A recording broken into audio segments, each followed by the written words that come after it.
आदरणीय सभापति जी, जितना निवेश भारत में इंफ्रास्ट्रक्चर के लिए हुआ है वो इतना पहले कभी नहीं हुआ है और जिसका लाभ आज देशवासी देख रहे हैं।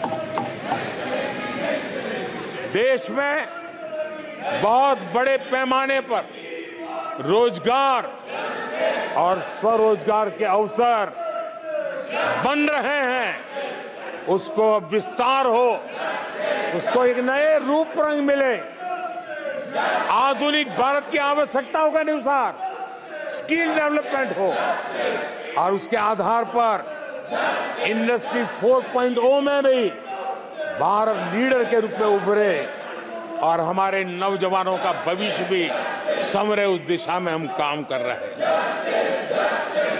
आदरणीय सभापति जी, एक स्टडी है कि पिछले 18 साल में, ये स्टडी बड़ा महत्वपूर्ण है, यह अध्ययन कहता है कि पिछले 18 साल में प्राइवेट सेक्टर में जॉब क्रिएशन में आज सबसे बड़ा रिकॉर्ड बना है। 18 साल में सबसे बड़ा रिकॉर्ड बना है। आदरणीय सभापति जी, आज भारत डिजिटल पेमेंट सिस्टम पूरी दुनिया में एक उदाहरण बना है। विश्व के लोग, मैं G20 समूह में जब भी गया, भारत की डिजिटल इंडिया मूवमेंट को लेकर के, डिजिटल पेमेंट को लेकर के विश्व के समृद्ध देशों को भी अचरज होता है और बड़ी जिज्ञासा के साथ हमें सवाल पूछते हैं। ये भारत की सफलता की बहुत बड़ी कहानी है। माननीय सदस्य प्लीज, ये तरीका ठीक नहीं है। नो। आदरणीय सभापति जी, जैसे जैसे भारत आगे बढ़ रहा है, स्वाभाविक है प्रतिस्पर्धा भी बढ़ रही है और चुनौतियां भी बढ़ रही है। जिन्हें भारत की प्रगति से दिक्कत है, जो भारत की प्रगति को चुनौती के रूप में देखते हैं, वो गलत हथकंडे भी अपना रहे हैं। ये ताकतें भारत की डेमोक्रेसी, डेमोग्राफी और डायवर्सिटी पर हमला कर रही है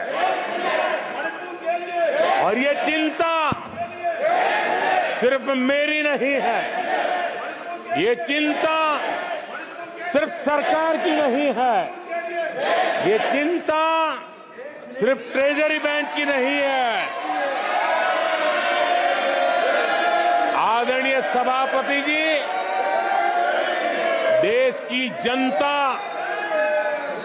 और माननीय सुप्रीम कोर्ट तक सबको इन बातों से चिंतित है। सुप्रीम कोर्ट ने जो कहा है वो कोर्ट मैं आज सदन के सामने रखना चाहता हूं। सुप्रीम कोर्ट का एक कोर्ट देश के करोड़ों करोड़ लोगों के लिए भी कैसे कैसे संकट आने की संभावनाएं दिख रही है, इसकी तरफ इशारा करता है। आदरणीय सभापति जी, सुप्रीम कोर्ट ने अपने एक जजमेंट में बड़ी गंभीरतापूर्वक कहा है और मैं कोट पढ़ता हूं, ऐसा लगता है इस महान देश की प्रगति पर, ऐसा लगता है कि इस महान देश की प्रगति पर संदेह प्रकट करने, उसे कम करने और हर संभव मोर्चे पर उसे कमजोर करने का एक ठोस प्रयास किया जा रहा है। ये सुप्रीम कोर्ट की बात पढ़ रहा हूं। सुप्रीम कोर्ट आगे कह रही है इस तरह के किसी भी प्रयत्न या प्रयास को आरंभ में ही रोक दिया जाना चाहिए। देश की सुप्रीम कोर्ट का एक कोर्ट है। आदरणीय सभापति जी, सुप्रीम कोर्ट ने जो भावना व्यक्त की है इस पर हम यहां वाले या वहां वाले, सदन में हैं उन्होंने, सदन के बाहर उन्होंने, सबको गंभीरता से विचार करने की आवश्यकता है।